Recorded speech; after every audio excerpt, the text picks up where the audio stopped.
When starting the machine, check that the operator seat is properly locked in the loader attachment position. Adjust the seat and fasten your seatbelt. Set the parking brake and ensure the throttle control is in low idle. The direction of travel lever should be in neutral, and so should the gear shift. Turn the starter switch key to the start position and release it once the engine is running. Do not crank the engine for more than 30 seconds and wait 2 minutes before you attempt to start it again. With the engine running, check the gauges and indicator lamps. Let the machine warm up for 5 minutes. Cycle the control stick to warm up the hydraulic fluid. No two job sites are the same, and to ensure safe operation, it may be necessary for you to walk the site to identify any potential hazards. Raise the loader attachment approximately 6 inches off the ground. Control your speed using the accelerator pedal and monitor your instruments frequently.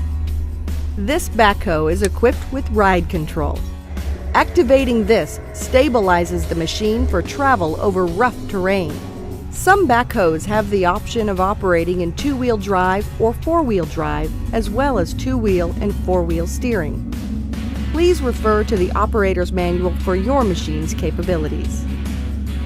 Additionally, you may want to set the differential lock by pressing the floor pedal or the console switch depending on your model of backhoe.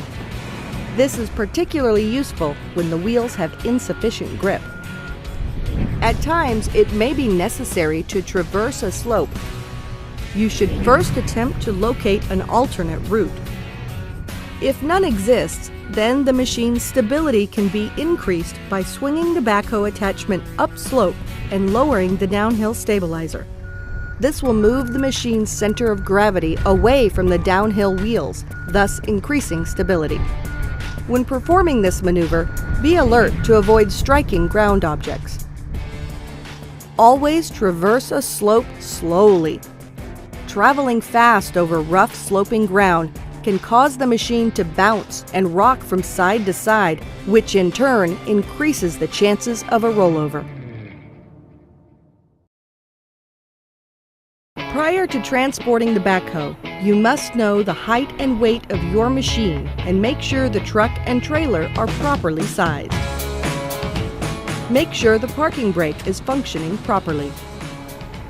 Block the front and rear wheels of the trailer.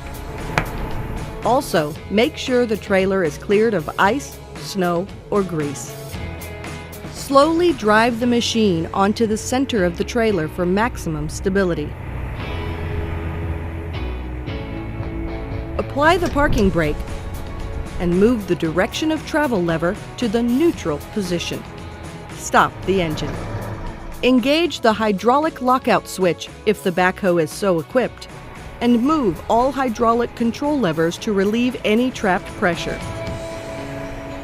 Release the boom lock lever and lower the backhoe bucket to the bed of the trailer.